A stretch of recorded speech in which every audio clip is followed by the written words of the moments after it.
Amid growing outcry over how the government and BP have kept people out of the loop, we learned today that the Gulf oil spill is now confirmed to be in the loop. The spill having now reached the so-called loop current, the current that carries water to the Florida Keys and the Gulf Stream. But in our number one story tonight, both Republicans and Democrats today are saying the Obama administration has not released enough information, has not taken enough action before or after to prevent and clean up this disastrous spill. Robert Redford joins us presently. Today, 10 environmental groups called on President Obama to take the reins in the Gulf and no longer let BP run the monitoring or testing there, and to release all the findings so far. Mr. Redford with the Natural Resources Defense Council asking the president to get tough with big oil. The Gulf disaster is more than a terrible oil spill. It's the product of a failed energy policy, one that puts oil company profits ahead of people and the environment. America needs a safe, clean, and renewable energy, not more oil spills. That means politicians in Washington have a choice. Keep bowing to the demands of big oil, or stand up for the American people. Tell President Obama to lead America towards a clean energy future.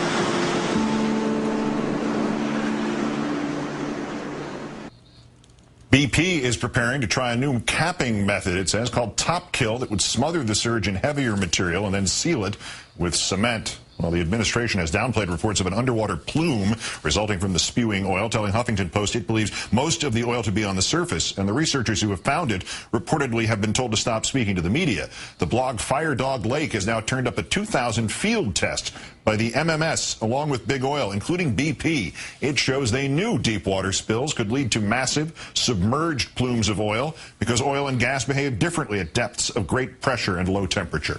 And we learned today that MMS specifically warned BP about the Deepwater Horizon site to, quote, exercise caution while drilling due to indications of shallow gas which ended up igniting to deadly effect. So much so that it's Republicans now calling for more government spending and Washington bureaucracy.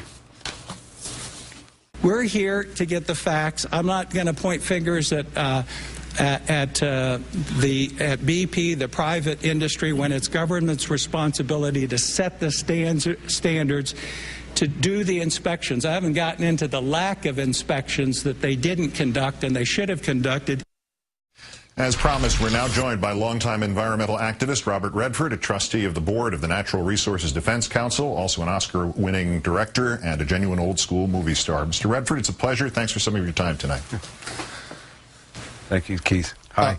In your ad, you've asked Americans to tell the president to lead America towards a clean energy future. Expand upon that. Specifically, what is each in that equation supposed to do, in your opinion?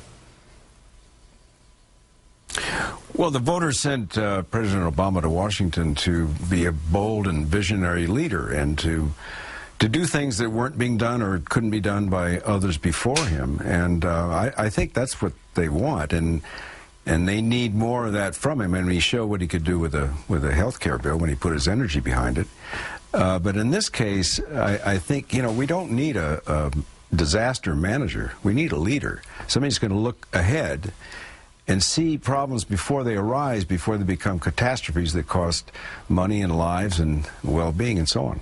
What does the viewer at home or the viewer of that spot that you did do to affect that, get that message across to this president, besides the votes they've already cast or the votes they will cast?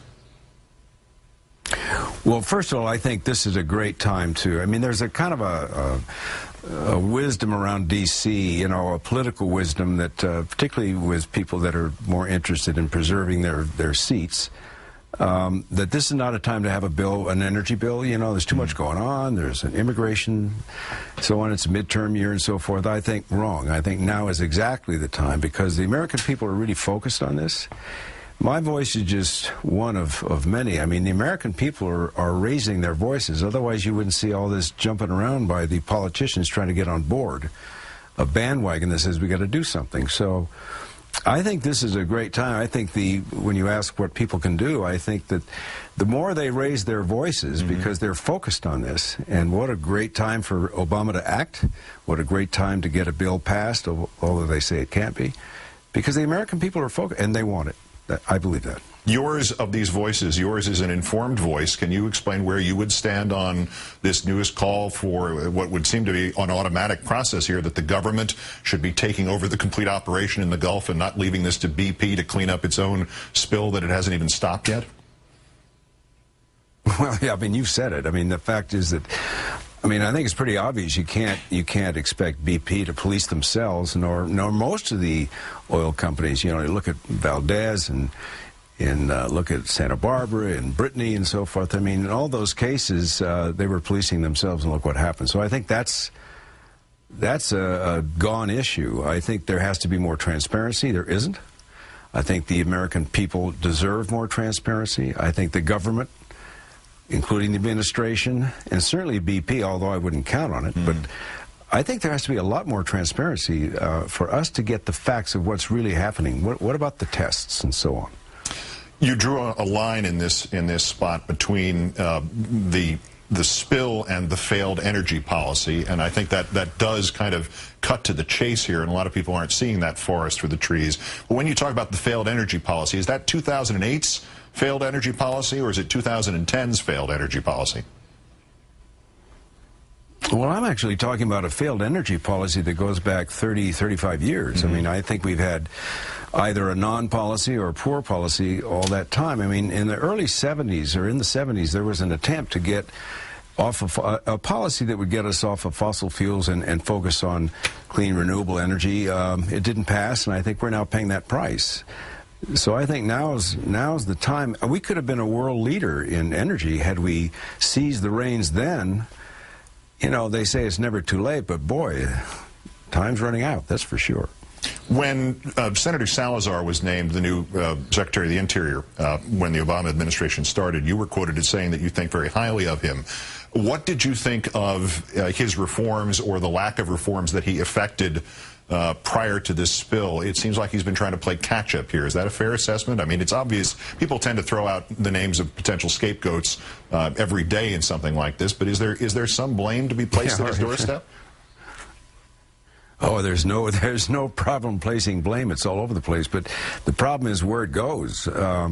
Look, I have to admit, I'm slightly prejudiced about Secretary Salazar because he did something I thought was very bold and smart and quick. And that is my interest is very strong in wilderness areas and protecting wilderness and western lands. And there was a sneaky move made by Bush the night of the elections when he thought nobody was looking, or the administration thought nobody was looking. They tried to open up 350,000 acres for oil and gas leasing in and around national parks and monuments and wilderness areas. So Salazar stopped it, and I will be grateful to him for that. Then, of course, we've just seen recently, whether anybody's slow to the game or not, I don't know, but we've seen that he's focused on the Mineral Management Services Agency and their failure, and certainly they've proven to be not only corrupt but ineffectual. And he's already taking a look at that to decide what needs to be done to reform that agency within the government. So those are two moves that I think are good, and the rest of it, I don't know. What do we do about drilling in the immediate future? Do we need a shutdown until there are more emergency plans in places for things like this when they happen next time? I think so. I think it's pretty obvious. Look, we're still, let's face it, I mean, the fact is we've been living with an energy policy recently in the last few years that was designed by, Cheney.